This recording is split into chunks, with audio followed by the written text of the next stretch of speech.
You are now rocking with the best Illmatic podcast with your host, Louis L.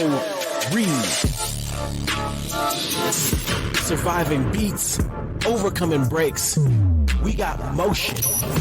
Your go-to podcast unpacking hip-hop, trauma, and transformation.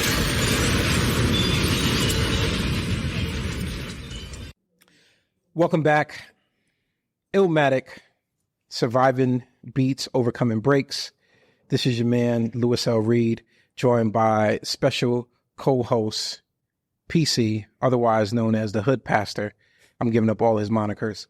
Otherwise known as Pastor Carl Day, Philadelphia, Pennsylvania. Welcome, my brother. Yo, yo. Join again. Allow them to reintroduce themselves. Join again for another special episode of Illmatic by Donta and Reginald. Where we last left off, we were talking about trauma and we were talking about mental health. And off air, Donta, you were discussing how just today, you were balled up in a corner and you were crying. What was going on at that time when you were experiencing those emotions? I guess I get overwhelmed at times. Like, knowing I gotta come here. I gotta share my story. Mm-hmm. Gotta talk about it. I gotta revisit that dark place. Mm-hmm. And that story, just for the purposes of our listeners or our viewers who didn't get the first portion of our conversation, your story is that you did 13 years off of a life plus 32-year sentence that was due to corruption through the Philadelphia Police Department, a corrupt prosecutor's office, but ultimately you were able to get free. And you've been home 8 months. Well, 7. 7 months, but who's counting? seven months after 13 years from a sentence that was executed on you in the total of life plus 32 years. And we're talking about recovering from that prison traumatic stress disorder, the new PTSD. And you were saying just a few minutes ago how even coming in here, you have to go into a dark place. What does that dark place look like for you?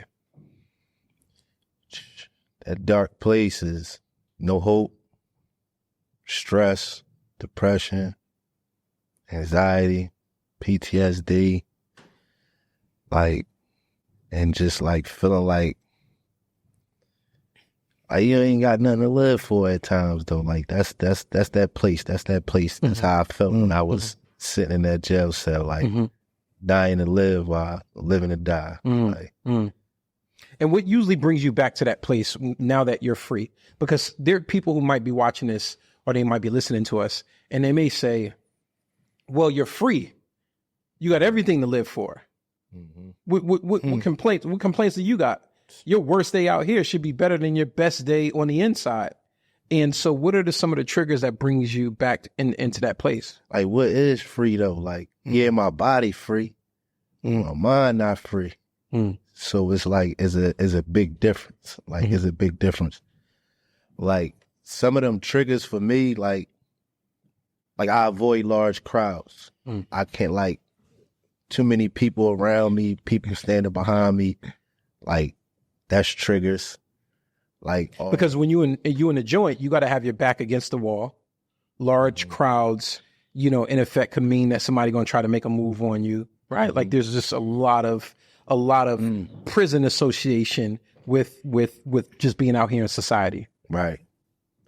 Another trigger is these.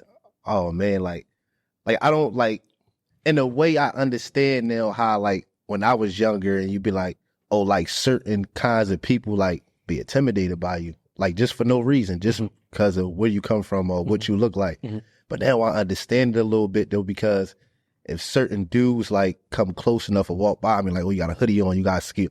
I'm on angles now. Like, oh, what's this dude doing? Tight Tommy on, so I got to deal with that. And then the biggest one of them all is Like anytime I'm out and about, I'm on my phone. I'm trying to record. I don't care if I'm just recording anything. I'm trying to make timestamps so I could say where I was at this time. Say where you were at that time for who? For like, in the event if something happens? The event if something happened. Because you're still functioning from that 21, when you were 21 years old, that PTSD, when that crooked detective set you up and said that you were somewhere where you weren't. And so now everywhere you go, you just want to make sure that I got some type you got of evidence. Like proof of where I was at. Wow. Yeah. Wow. So And how do you feel like that impacted you as well socially? Like when you got to meet new people, you know what I'm saying? Like, or meeting people, like, because when you do 13 years in a set environment, I mean, you can do 13 months in a set environment and it'll change your interpersonal dynamics. How do you feel like now communicating to the outside world? Because, you know, everybody you encounter right now don't have the prison mentality. You know what I'm saying? It may not, now we outside of the prison etiquette, like Reg was talking about earlier. Like now, how's that transition to you? Do you feel like you got to like kind of recalibrate how you dealing with like, you know, an everyday business person, a coworker, or, you know, just a typical person outside? How do you feel like that? You know, you got to rewire, you know what I mean? How you engage with people in the market, somebody saying hello, and just, you know, how do you feel like that impacted you? Exactly. So it's like, all right, being in there, you know, I hear about everything that's going on out here. So now when I come out here, I'm trying to pay close attention to all these things that I was hearing about. Like perfect example, yesterday, I walk in from my son's house to my mom's house. And this lady out there struggling with the bag, trying to get the trash up and put it in the bag. So I stopped and I'm like, oh, I gotta help this lady. But then I'm like, I'm a big black dude. I don't want to walk over here to this lady and she be like, oh, what you doing? Because people don't do stuff like that. Right. But that's just me. That's just the type of person I am. Let me help this lady with whatever she's doing. So it's just like certain things, like I try to like be myself. And then sometimes it's like, I got to be a little bit like that for them to even understand me. Like, because I be feeling like people they don't get me. They don't understand me no more. Like a lot changed since then. Like it's certain stuff that you used to be able to do 13 years ago that you can't do no more. So to me, it might seem okay, but to everybody else is not okay. So it's like, I be careful with what I say, what I do. Who you say it to. Yeah, who I say it to. Yeah. Like, bro, if I see y'all three coming out the store and I walk up in front, I'm gonna hold the door for y'all. You feel me? But then I gotta, like, this nut ass nigga hold the door for us. Yeah. You feel me? Embedded in your head. Like, is this how I'm gonna be viewed? Right. Yeah. Right, exactly. Yeah. Right. You feel what I'm saying? Like, so I feel that I don't want nobody to say nothing crazy. Like, bro, just because I care about myself, like, I come from the same thing you come from. Yeah. Bro. Yeah. Like, so yeah, it'd be like, it'd be hard, man. It's hard trying to adjust, man. Like, I got go back to thinking normal now. Like, it's hard, like, to hit that switch, like, to go back to normal. Like, I feel like I still ain't there yet.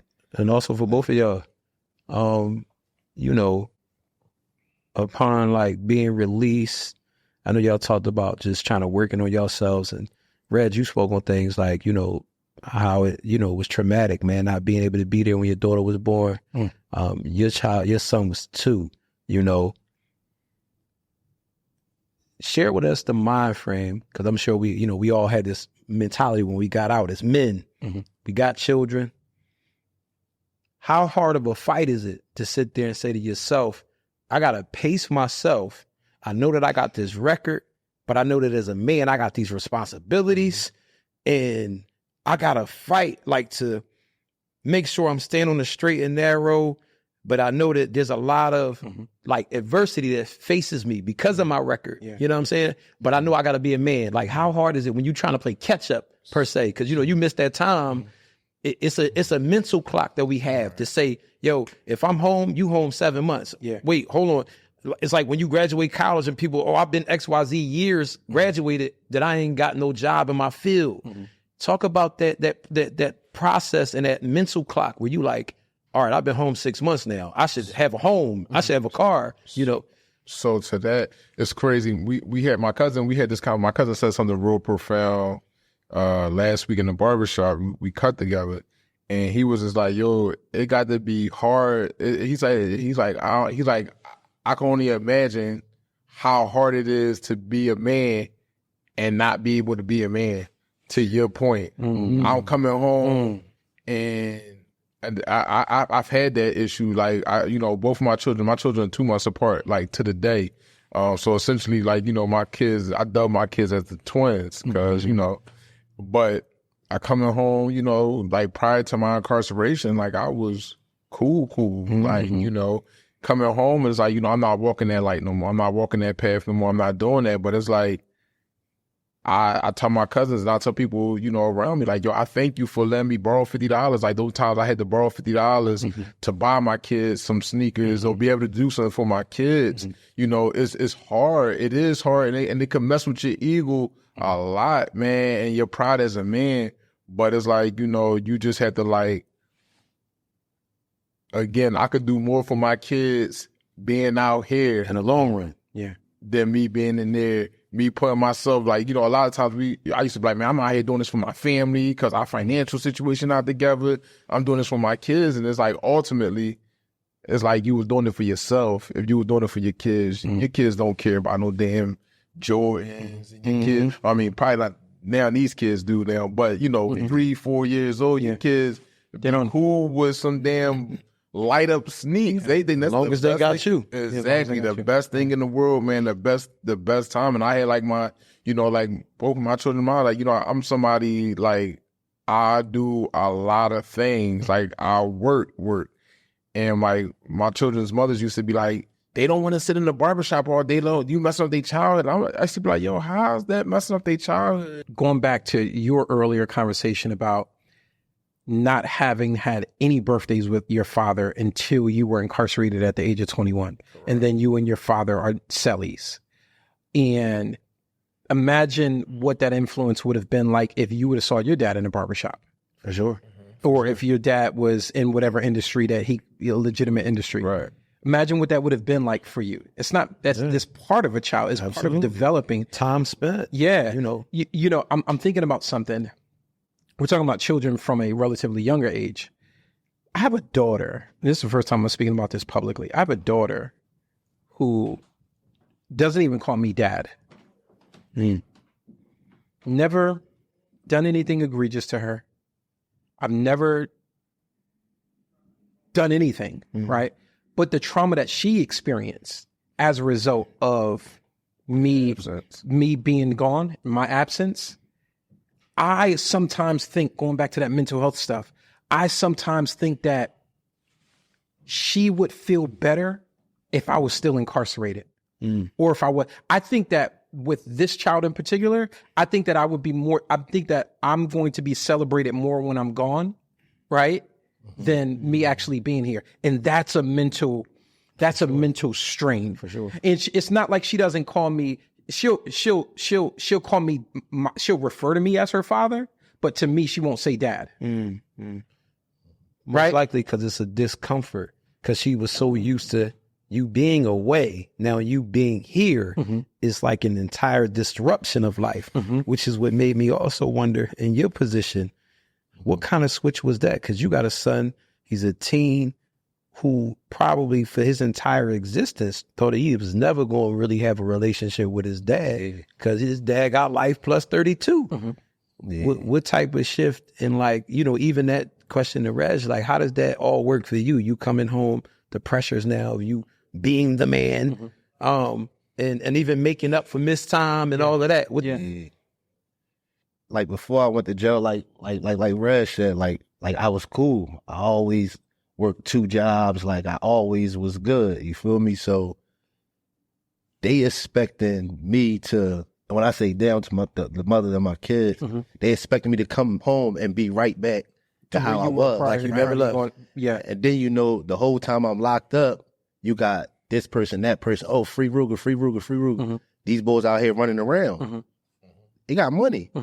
So now when I come home, they expecting like, oh, I'm going to be right there with them and be on that type time. But I'm not taking the risk that these dudes is taking. Yeah, I could have came home from the rip and got this from him, and been out here sleeping and had a bunch of money. I could have did that. I had plenty of opportunities from that, from plenty of people. But the risk not worth the reward. Yeah. The risk is not worth the reward. I understand that now, and I know that now, so I'm going to take my time. So now that I'm taking my time, it's like, that ain't good enough.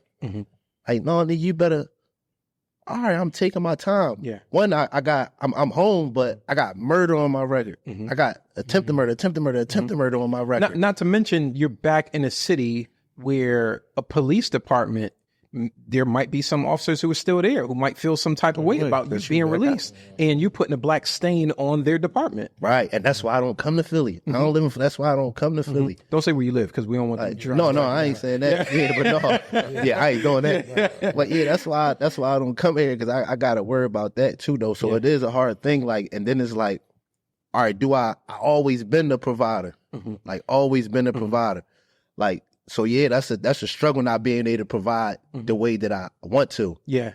Or the way that you used to. Or the way that I used to. Yeah. This is what I got. I'm gonna provide with this. Yeah. I don't have I'm gonna that. provide what it is that I have. Right. From the resources that I have. I mean, I'll tell you guys a very quick story. You talked about wanting to commit suicide in the last episode. And when I came home, springboarded my career in human services, landed ultimately at a plush job in government in the city of Bridgeport. I'm from Bridgeport, Connecticut. And I was in that role for about 2 years. And I'm the hometown boy. I'm the Meek Mill equivalent of criminal justice reform in Bridgeport, right? And so my daughter's mother, my daughter was 21 years old at the time. My daughter's mother saw my rise and brought me back to court for child support arrears that accrued while I was incarcerated. I get rearrested in part for that. Wow. Then here comes the newspaper. Mayor's criminal justice reform guy gets locked up. Do you know what that was like for me? I literally went down to the local park, bought some sleep aid before I got down there from the local drugstore, about 4 bottles, went down to the local park, drove into it. It was at night, and composed a text to all my loved ones and was like, I'm out of here. I'm a failure. Right? Because that pressure, right? That pressure. You got to understand, when we come home, people tell us to go. We don't have the luxury to stop. Right. Reg, when you said that you went to Puerto Rico, you and your squeeze, y'all went to Puerto Rico to meet my lady. Yeah, your lady. I'm tapping into my inner dad. my dad used to be like your squeeze. But you know, when you and your lady, when y'all went to Puerto Rico, like my heart danced. Right? To know that you went and you were just able to just press pause. Because life tells us that there is no pause for us. We can't go into the first lane. We always got to stay in the third lane. And so that those mental pressures of even saying, when you give from what it is that you have, and I'm not saying that this is your situation, Dante, but you know, when you give from what it is that you have, but you're giving, and when you give, they kind of like look at you with one of them looks like, bruh, I've been through that. I remember coming back and, you know, always, much like these brothers, was taking care of everything for my 2 older boys. And I tell a story in my church. I never forget, like, you know, I missed the first couple Christmases. You know what I mean? Like, I did almost 16 months in, and then they kept me on pretrial because I had 2 violent crimes. I beat one. They finally had to let me out because they housed me till they could house me no more outside of almost the time you do for murder when you sit in the county. They almost hold you for 2 years in the county while you fighting that murder. Man, throughout that, I'm finally off everything. And like you said, it was, so what you gonna do? Man, I'm literally just now walking out of everything, you know. But now with that, you know, and suddenly you regarded to you ain't ish, blah, blah, blah. And Christmas, literally, I'm like, yo, I'm doing everything I can for these boys of mine. And I'll never forget, yo, my kids left literally got them like, I don't even know, little gift sets from like the pharmacy for Christmas. They go home. I mean, I hear their mother call me every name in the book. And this is me saying, God, I know what you called me to do, so I'm going to stick to it and do what I need to do. I'm on my time. I'm on your time. Like, you know what I mean? Not everybody else's time. And I got to be willing to take on whatever criticisms, shade, slander. And like you said, I know that if I'm giving it my best, that's enough right now. That's right. And because of that, I didn't allow those pressures to, I didn't succumb to those pressures that could have took me back to other places. And I had to be okay, even when it was tears in the crib. You know what I mean? And, and praise God for my wife, because, who I was, dating and then ultimately engaged to at the time. But it was like, it tore me to pieces. But it was between me and God. And I had to say, Lord, I'm trusting you. And lo and behold, I'm in the positions that I'm into. Yeah. But my sons are older, 20 and 17. They both live with me.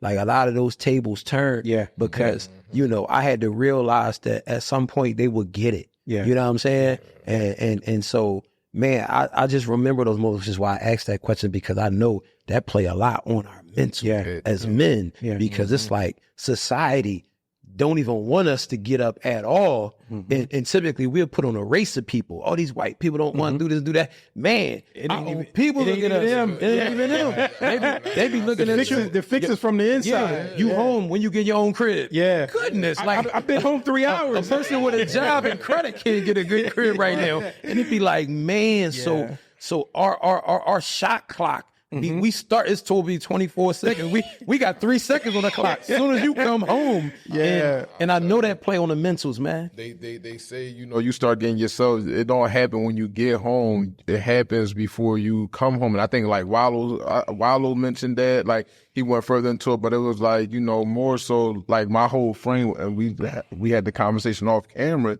like, being there for everybody and then being in a situation where you need people and people not being there, you don't let it make you bitter. It's just like, you know what, at the end of the day, you don't owe me nothing. But I'll be damned if I'm coming home and I'm over here going to put myself in a line of fire for a lifestyle that you think that you should have based off of my accountabilities and things like that. I ain't doing that. Bro said, I ain't doing that. That ain't nothing worse going back in that jail cell. Ain't nothing worse going back in that jail cell. That jail cell is not worth it. You talked about relationships, and you were talking about like the struggles off camera. We were talking about like relationships, and we were talking about like the struggles that we have. Talk a little bit more about that. What those struggles look like for you in relationships, in companionships with your lady, the significant other. As safe as possible. As safe as possible, because you gotta go back home. No, I'm gonna be all the way honest. Like, this is what's going on. You feel me? So it's like you got the person you was in love with before you went into jail, right? Then you got the person that was there for you when you was in jail. So when you come home, who do you choose? So it's like, you also have the loyalty factor that's driving and that. That's me. I pride myself on being a good person. Like, you go anywhere in this world, anybody that know Donta, anybody that know Ruger, they gonna say, no, good dude. Nothing. You never gonna hear nothing bad. You feel what I'm saying? So it's like, can't just say F you when you was there for me. But my heart can't just say F you either. So it's like I'm torn in between the two. So when I do this, you say I'm a bad person. When I do this, you say I'm a bad person. But y'all don't understand what's going on with me. And what's going on with you? This is trying to satisfy everybody to the point that I forget about myself. Like, you feel what I'm saying? Like I don't care if like I got $1,000 to my name, right? And my son say, Dad, I want to eat sneaks. They cost $600. I got to buy two. I got a 15-year-old and a 13-year-old. So that means I can't buy the $600 shoe because I don't have $1,200. So I can't get it now. But that'll tear me up. I will sit in weeks that'll be stuck in my head. Like, I feel like a piece of shit. Like, damn, bro. Like, you feel what I'm saying? But then I had talks with close friends, family members. They be like, bro, why do you feel bad about that? I'm like, I don't know. I just do. Like, it's like, it goes to like, although I know what's right, yet I still do what's wrong. Right? Yeah. So now I'm going to figure out how to get the rest of this money to make that happen. But now I'm left with nothing. You feel what I'm saying? Yeah. So that's the thing. So now I can't even like save up my cheese to make sure I'm right. Now I could go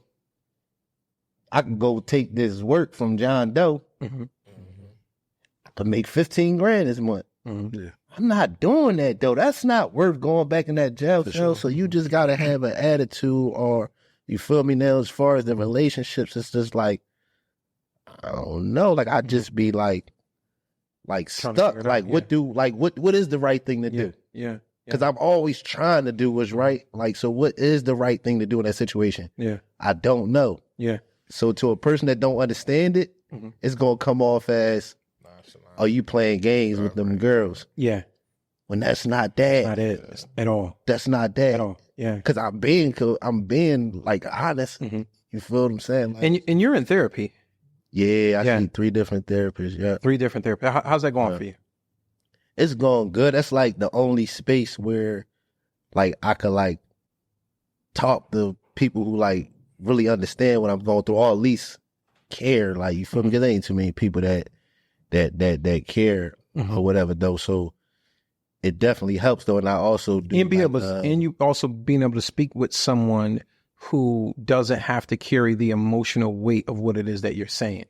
Because I think that there's a difference. You know, I hear, you know, women say, my man needs to be my best friend, or, you know, I need to be my man's best friend. Sis, you don't got the capacity for what it is that I'm going to say, because some of what the weight that I'm carrying actually comes from you. It comes from you. Exactly. Right. Like, and so I can't, you don't have the degree of objectivity. You don't have the degree of partiality or impartiality where you can just say like, okay, oh, you know, like I can just hear that and walk away from it like nothing ever happened. Yeah. Much of what I'm carrying is actually coming from you. Right. That's the reason why I need 3 therapists. That is never a safe place to say that. You might listen at the moment, but you can bring it back up 3 hours later. Oh, yeah. Or 3 weeks later. Yeah, there you go. You remember when you told me, and I remember you had that black hat on and it was the LA, and I'm like, I don't even remember what I eat for breakfast. Then you bringing up something. Yeah. It's about that. Yeah. That's the most though. Like, but where I be feeling most comfortable, I do like a Zoom joint with the Innocence Project and another organization called Shining Light. So I do Jones with them. When people from Philly say John or Ball, that just basically means it's referring to whatever it is that it was previously said. So when he says I'm doing a Zoom John, that means that I'm doing a Zoom session. Go ahead, please continue. So that though, but there's one guy specifically though who I do it with named LaFay. LaFay did a bunch of time too. He had a life sentence. He came home. Like, he really get me. Like, everything he said, I be like, yo, that's crazy. I be going through the same thing. But he handled it better than I do. He understand it better than I do. Come with time.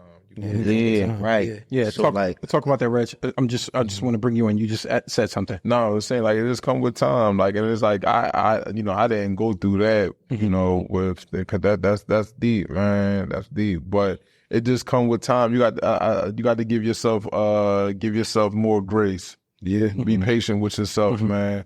Because at the end of the day, you in control of you, not nobody else. You might want this person to act like this and this person to act like that. And it's like sometimes you got to step away from some things. Like, you know, sometimes and it hurt. That you got to step away from some things. Bro, it ain't easy. Some things you got to for the betterment of your own self. You can't be better for nobody else if you yourself not good. Yeah, I just wanted to add to that though, just a point of reference, because I listened to you say multiple things.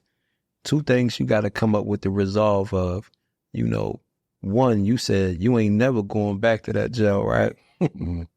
You also can't. You got to say to yourself, I'm not putting myself in no jail either. Because now if I have to continue to think for people or how they feel and be a people pleaser, Paul says what? If I still live to be a people pleaser, I can't be a servant of the Lord. So I can't live to be a people pleaser because guess what? I'm now putting myself into prison because one thing about people, the human flesh is never satisfied. You know what I'm saying? So you got to also tell yourself, I'm never putting myself into no prison because I've already came out of a prison. You know what I mean? So I won't keep myself ensnared to the emotions of others because them emotions go up and down. Also on the other side, I would just say as a father, man, too, when your sons may ask for a thing at times and, your generosity and your pride and everything else. Sometimes, man, we got to step up, take the lead as a man and say, you know what, right now, we ain't at the space and place where we buy $600 sneakers. What y'all going to do is take this pair of New Balances, I get you one, and we still got 800 left. Then I'm going to put it up because like you said, if you got to be able to stack, stash, save, do what you got to do, that's for the betterment of everybody long term. You follow what I'm saying? So like at that point, those be those lessons that we got to teach as fathers. You know what I'm saying? To where our sons now begin to learn from us because we can't keep ourselves entrapped in the mentality that we making up for missed time. You know what I'm saying? Ain't gonna never be enough money for us to make up for a lot of, missed gifts and missed whatever that we calculate. So like in order for us all to be better, that's me saying, we gonna be the man and take the lead and teach those lessons and lay the blueprint out. You know what I mean? And it's like, I would just implore you to think about those things, but you came out of a prison. You can't bring yourself under the captivity of everybody else's opinions, man. It's like this. Your kids ain't gonna love you your kids ain't gonna love you no less, man. And a lot of times it be the mothers. Because I have my daughter 16. She just turned 16, February 27th. My son be 16, April 26th. My son, through and through, me personally, I don't have not a designer, nothing. Outside of Nikes, New Balance. Yeah, this is me every day. T-shirt. My son, he cool with, you know what, damn, I just seen some New Balances for us. We just got some nice newbies of being 40 because he damn near wearing my size. It's my daughter. It's that one. It's like, girl. Them girls gonna get you every time. I need some Balenciaga. I need that. And it's like, we not even on that accord. Like we have our own little struggles amongst one another that where it's like you're not deserving of that. I'm not a bank. And you're not gonna feel no kind of way because I can't. You're not gonna feel no kind of way. You're not gonna make me feel no kind of way. Because I'm not buying you these $600. And it's not going to kill you if you don't get it. Right. My grandmother used to say, "Ain't no microwave dinners around here," and I used to always be like, "Why are you always saying that?" Like one day I was like, "Why are you always saying that?" She used to say, reason being is because anything that you get quick, it's not going to taste better than what it is that I'm going to cook for you. Like we don't do microwave dinners around here. And so sometimes we got to tell our kids, ain't no microwave dinners around here, right? Like you getting mad about these Balenciagas or you getting mad about these Pradas, but you're not looking at the long game. We playing a long game around here. And our long game is a matter of like, I'll say this, we got to close for a second. The other day, my daughter, she was like, "Dad, I need a new iPhone." My daughter's 20 plus years old and they play that game where they want to be grown. When they want to be grown and then when they want to be a child, when they want to be a child, when they want to ask you for something. We did it too. Yeah. But my daughter was saying, she was like, I need a new iPhone. I said, "How many iPhones have you had?" She's like, "Every one of them."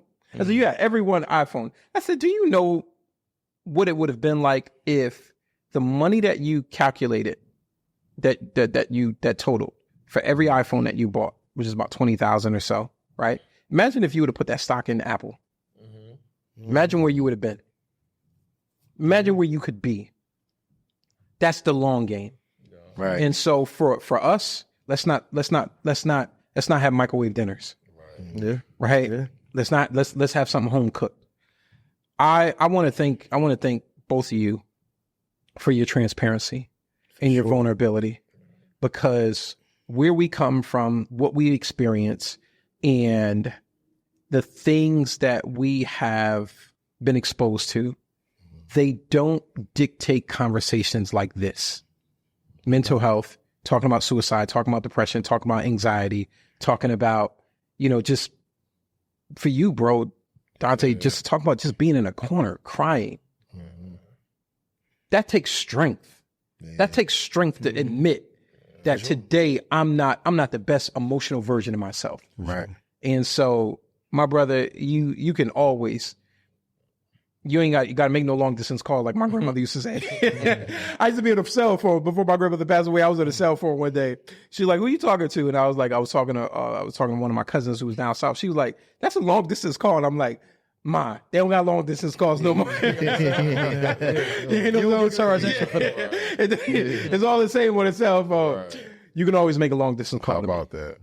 It ain't gonna never cost. It ain't gonna never cost too much for you to make a call out to Connecticut to me. And I also know that you got a resource right here in the city of Philadelphia. And now you got one extra brother that's sitting next to you. Until next time, I'm your man, Louis L. Reed for Illmatic, surviving beats, overcoming breaks. Pastor Carl tapping out. We out of here. Peace. Until next time, like, subscribe, share. Illmatic Podcast. Overcoming beats, surviving breaks. See you next time.